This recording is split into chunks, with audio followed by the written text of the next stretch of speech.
बिस्मिल्लाहिर्रहमानिर्रहीम।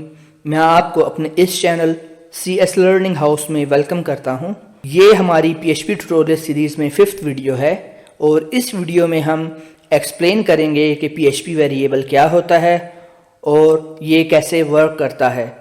पर उस तरफ जाने से पहले अगर आपने मेरे इस चैनल को अभी तक सब्सक्राइब नहीं किया तो काइंडली इसे सब्सक्राइब कीजिए और बेल आइकॉन पर हिट कीजिए ताकि फ्यूचर में अपलोड होने वाली वीडियोस की अपडेट्स आपको फौरी तौर पर हासिल हो सकें। तो चलते हैं आज के टॉपिक की तरफ।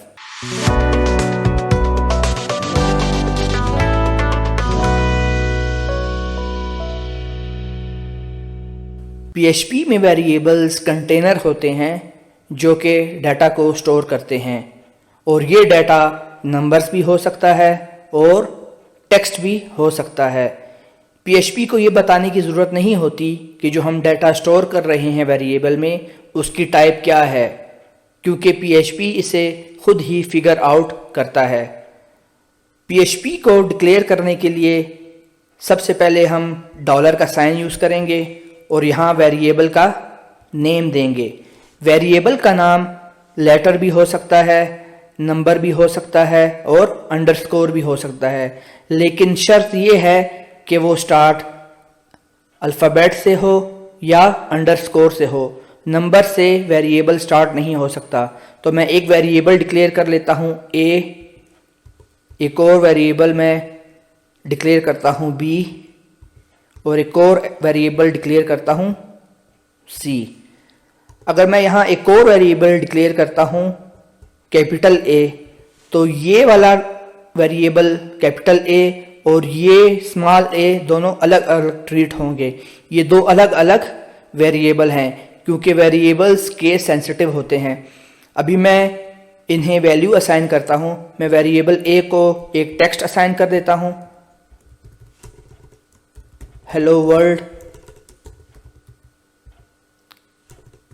क्योंकि ये स्ट्रिंग है तो इसे मैंने इन्वर्टेड कॉमास में लिखा। b को मैं वैल्यू दे देता हूँ 5, C को मैं वैल्यू दे देता हूँ 6.25 और इस A को मैं वैल्यू दे देता हूँ 45। अभी मैं इन्हें प्रिंट करवा लेता हूँ। तो प्रिंट के लिए जो मैं कमांड यूज़ करूँगा वो है echo। सबसे पहले मैं स्मॉल a वाले वेरिएबल को प्रिंट करवाता हूँ तो मैं डॉलर साइन echo, फिर मैं एक ब्रेक यूज़ करता हूँ।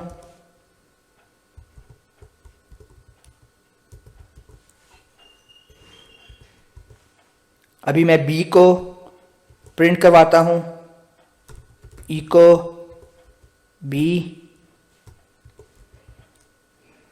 इसी तरह echo C और इसी तरह echo कैपिटल A वेरिएबल। मैंने इसे सेव किया और ब्राउज़र में आकर रिफ़्रेश किया तो आप स्क्रीन में देख सकते हैं कि ये तमाम प्रिंट आउट हो चुके हैं। स्मॉल a में स्ट्रिंग थी तो हेलो वर्ल्ड प्रिंट हो गया, फिर ब्रेक आई, b में 5 था, मैं यहाँ भी ब्रेक यूज़ कर लेता हूँ।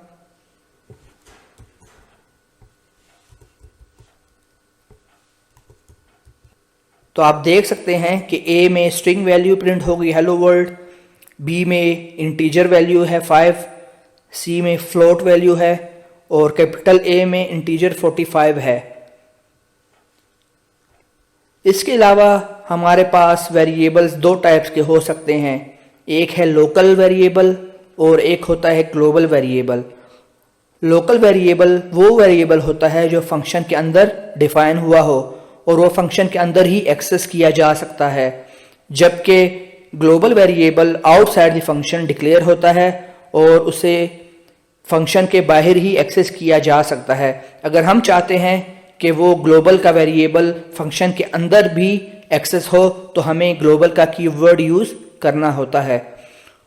उम्मीद करता हूँ कि आपको वेरिएबल्स के बारे में मालूमात हासिल हो चुकी होगी। अगर आपको मेरी ये वीडियो पसंद आई हो तो काइंडली इसे लाइक कीजिए, शेयर कीजिए, सब्सक्राइब कीजिए और कमेंट कीजिए। अपनी नेक्स्ट वीडियो में PHP में न्यू टॉपिक के साथ आपकी खिदमत में पेश होऊंगा।